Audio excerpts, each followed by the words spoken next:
Hello everyone and welcome back to my channel. I hope you're all well. So in this video we are going to be talking about the brand new movie that just got released yesterday, Captain Marvel. And never before has a movie been so divisive in literally splitting the fan base in two. Some people hating it before it got released and some people loving it before it got released based on, what some of the actors have said about it and some quotes flying around. But, in this video review I am going to park all of that to the side and I'm going to be deep diving into the film based upon the actual movie, not about what people thought or said beforehand, but how the actual movie is. So let's get on with it and see whether or not it's something that you should go out and watch.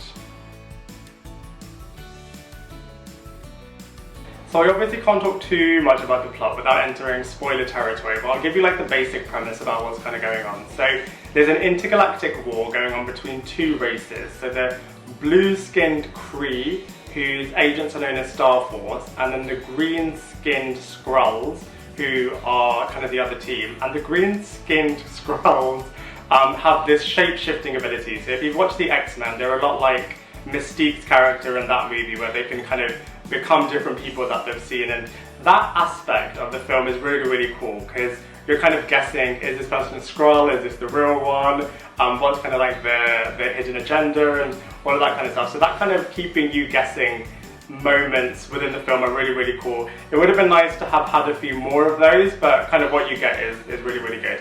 And then the film also serves as an origin story for Carol Danvers / Captain Marvel, and that's kind of like the other main aspect of the film. She's obviously the main character in the movie, and it's kind of like an origin story of her character.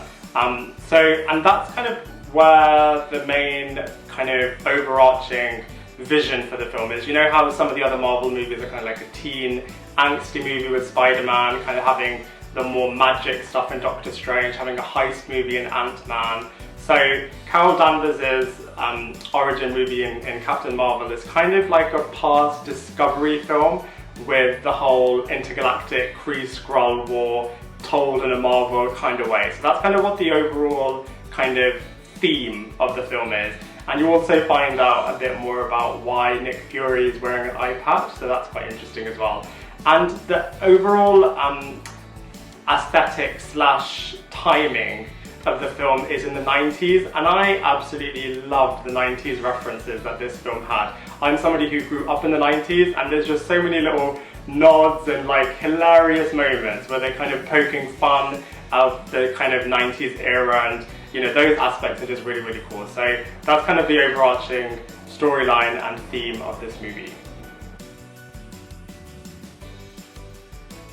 So Brie Larson obviously plays Captain Marvel / Carol Danvers, and I can see that she was really trying. I give her a lot of credit for trying, but I just feel like, her overall performance was just really missing something, and at times it was just average / below average. There was just a lot of things missing in terms of no real passion, no real charisma, and it was just really, really frustrating because, Captain Marvel, Warbird, Carol Danvers, this character is so iconic and so important that it should have just gone to someone else, I feel. Somebody who could have done the role justice, and just somebody who could have just really given their all in their performance. And like I said, Brie Larson did try, but there was just, there was just something missing. And Kevin Feige has said that this character is going to be, the face of the Marvel Cinematic Universe going forward. She's going to be there kind of throughout Phase 4 and Phase 5 and, onwards. So I hope that if they do stick with Brie Larson, which I'm sure they will do,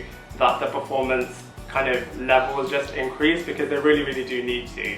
There were also scenes with, Carol Danvers and her supposed best friend, but there was just no kind of chemistry or believability there either. I can see what they were doing in terms of taking learnings from Wonder Woman, which was just a fantastic film that got excellent praise, and they were trying to kind of emulate it in their own way, with kind of having this strong independent woman type film. And from a diversity point of view, I think it's on the money. I completely agree with what they were doing with the kind of breaking the norm of what the past films have been like. So I absolutely give them credit for trying something new and kind of doing the diversity side of it. Absolutely give them thumbs up for that. But I just feel like, overall with the performance there was just something missing. There were some highlights, in there. The scenes with Brie Larson and Samuel L. Jackson were awesome, some of the action scenes were great, but overall I just felt like there was just something missing. Samuel L. Jackson is back playing Nick Fury and does an excellent job as usual. Like I said a second ago, this movie is set in the 90s, so you actually see a young Nick Fury throughout this film, and kind of on that point, the de-aging CGI technology that they have is just absolutely ridiculous. You know, we saw them doing this to Michael Douglas and Michelle Pfeiffer's characters in Ant-Man and the Wasp, but in this film it's throughout the entire movie that you see Samuel L. Jackson having this de-aging CGI technology applied, and it's just, you know, just what technology can do is just absolutely gobsmacking. And they also have Jude Law in this film. I won't reveal too much about his character because obviously we'll enter spoiler territory, but like you've seen in the trailer, he's playing a mentor type figure to Carol Danvers' character. And then we also have Annette Bening in this film, and she does a great job. Again, I won't reveal what character she's playing, but yeah, overall she does a really, really good job. So, you know, the characters and acting and cast are really, really good. I just have a few question marks over Brie Larson's.